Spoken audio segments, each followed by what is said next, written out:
আজ আমরা কথা বলবো এমন একটা বিষয় নিয়ে যা আক্ষরিক অর্থেই গোটা বিশ্বকে থমকে দিয়েছিল ২০২৬ সালের হরমুজ প্রণালীর সেই ভয়ঙ্কর সংকট। শুধু একটা নির্দিষ্ট জায়গার সংঘাত কিভাবে পুরো পৃথিবীর সাপ্লাই চেইনকে একেবারে ধ্বংসের মুখে ঠেলে দিতে পারে, আজ আমরা তারই আদ্যোপান্ত বিশ্লেষণ করব। তো চলুন শুরু করা যাক। এই পুরো ঘটনাটা ভালোভাবে বোঝার জন্য আমরা কয়েকটা ধাপে এগোবো।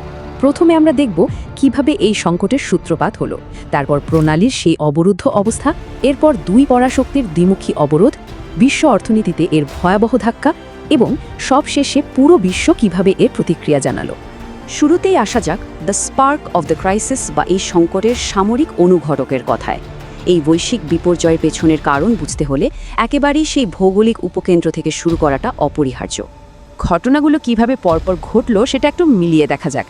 প্রথম দিনেই যুক্তরাষ্ট্র এবং ইসরায়েল ইরানের উপর হামলা চালালো, আর এ ঠিক ৫ দিনের মাথায় ইরান ঘোষণা দিল যে তারা হরমুজ প্রণালী পুরোপুরি বন্ধ করে দিচ্ছে। এরপর ৪০তম দিনে একটা অস্থায়ী যুদ্ধবিরতি হলেও সেটা টেকেনি। উল্টো ৪৫তম দিনে মার্কিন নৌবাহিনী ইরানি বন্দরগুলোতে নিজেদের অবরোধ বসিয়ে পরিস্থিতি আরও ঘোলাটে করে তুলল।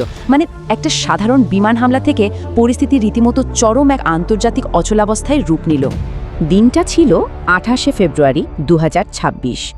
অপারেশন এপিক ফিউরির অধীনে ইরানের ওপর আকস্মিক হামলা চালানো হয়। আর সবচেয়ে বড় ধাক্কাটা লাগে যখন এই হামলায় ইরানের সর্বোচ্চ নেতার মৃত্যু ঘটে।